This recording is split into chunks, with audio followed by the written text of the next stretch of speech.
नमस्कार, रमास रेसिपीमध्ये तुमचे स्वागत आहे। आजच्या व्हिडिओमध्ये आपण तोंडलीची भाजी करणार आहोत।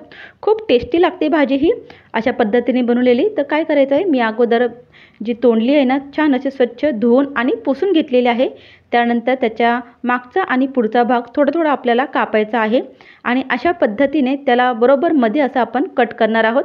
तुम्ही त्याचे 4 भाग सुद्धा करू शकता, पण पूर्ण असे आपल्याला कट नाही करायचं, ते खाली असं जॉइंट राहिलं पाहिजे। जसं आपण भरली वांगी कट करताना कसं कट करतो तसंच आपल्याला हे कट करायचं आहे। आता छान असे आपण कट करून घेतलेलं आहे। एका कढईमध्ये आपण थोडंसं 2 ते 3 चमचे तेल गरम करायचं आहे। तेल गरम झालं की आपण जे तोंडली कट करून ठेवलेली होती, कापलेली होती, ती यामध्ये आपण तळून घेणार आहोत। असे तळून आपण जेव्हा भाजी करतो ना त्याला खूप छान अशी टेस्ट येते। यामध्ये आपण 1 ते 2 चिमूटभर हळदसुद्धा घालायची आहे आणि थोडंसं मीठ घालायचं आहे। आणि आता आपण हे तळून घेऊया। हळद आणि मीठ टाकून आपण तळल्यामुळे आपली जी तोंडली आहे ना तिला खूप छान टेस्ट येते। तर आपण ही तोंडली छान अशी तळून घेतलेली आहे। अगदी लालसर नाही तळायची, असं छान असं तळली पाहिजे जराशी ती। तळून झाल्याच्या नंतर आपण हे काढून घेऊया। सर्व तोंडली आपण एका प्लेटमध्ये काढून घेतलेली आहे। आता कढईमध्ये जे तेल आहे ना त्याच तेलामध्ये आपण मोहरीची फोडणी द्यायची आहे। त्यामध्ये कांदा घालायचा आहे आणि कांदा जो आहे आपण लालसर असा होईपर्यंत परतून घ्यायचा आहे। कांदा छान असा आपला परतून झालेला आहे, लालसर झालेला आहे। त्यामध्ये आता टोमॅटो घालूया आणि पुन्हा आपण हे छान असं मऊसूत होईपर्यंत परतून घेणार आहोत। आपला टोमॅटोसुद्धा छान असा मऊसूत झालेला आहे। आता त्यामध्ये आपण 1 चमचा लाल तिखट घालायचा आहे, धने पावडर घालायची आहे 1 चमचा, त्याचबरोबर यामध्ये आपण जिरे पावडर अर्धा चमचा घालायचे आहे आणि छान असं मिक्स करून घ्यायचं आहे। आपले कोरडे मसाले झालेले आहेत। यामध्ये आपण हळदसुद्धा घातलेली आहे। मसाले कोरडे असल्यामुळे आपण त्यामध्ये थोडंसं पाणी घालणार आहोत। 2 ते 3 चमचा आपण यामध्ये गरम पाणी घालायचं आहे। अगदी गरम नाही, कोमट पाणी घातलं तरी चालेल आणि छान असं हे मिक्स करून घेऊया। आपण जे कोरडे मसाले टाकले आहेत ते छान असे शिजले पाहिजेत।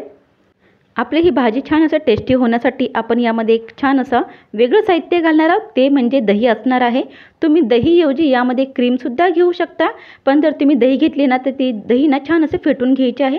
2 चमचा मी दही घेतलेले आहे आणि छान फेटून घेतलेले आहे। त्याच्यामध्ये जे गुठळे असतील दहीच्या त्या काढायच्या आहेत आणि स्लो गॅसवरती आपल्याला हे हलवत राहायचं आहे। छान असं हलवून घ्यायचं आहे म्हणजे ते एकजीव होईल। जर गॅस फास्ट असेल तर दही जी आहे ती फुटेल आणि आपली जी ग्रेव्ही आहे ना त्याचं छान असं दिसणार नाही। तर पहा, तेल सुटेपर्यंत आपण हे छान असं शिजून घेतलेलं आहे आणि छान असं आपली ही ग्रेव्ही तयार आहे। आता आपण जी तोंडली तळली होती ना ती तोंडली यामध्ये आपल्याला घालायची आहे आणि पुन्हा एकदा आपण हे छान असं 2 मिनिटं स्लो टू मिडियम गॅसवरती परतून घेऊया। आता हे आपलं 2 मिनिटं आपण छान असं हे परतून घेतलेलं आहे। आपण यामध्ये पाणी घालणार आहोत। तुम्ही वाफेवर सुद्धा करू शकता, पण मी थोडे यामध्ये पाणी घालणार आहे। तर यामध्ये जर तुम्हाला ग्रेव्ही करायची असेल तर तुम्ही जास्त पाणीसुद्धा यामध्ये ॲड करू शकता। थोडंसं चवीनुसार मीठ घालायचं आहे आणि एकदा हे मिक्स करून घेऊया। याला आपण एक उकळी येऊ देऊया। तर एक उकळी आपली याला आलेली आहे। आता यामध्ये आपण मसाला घालणार आहोत, तो म्हणजे गरम मसाला असणार आहे।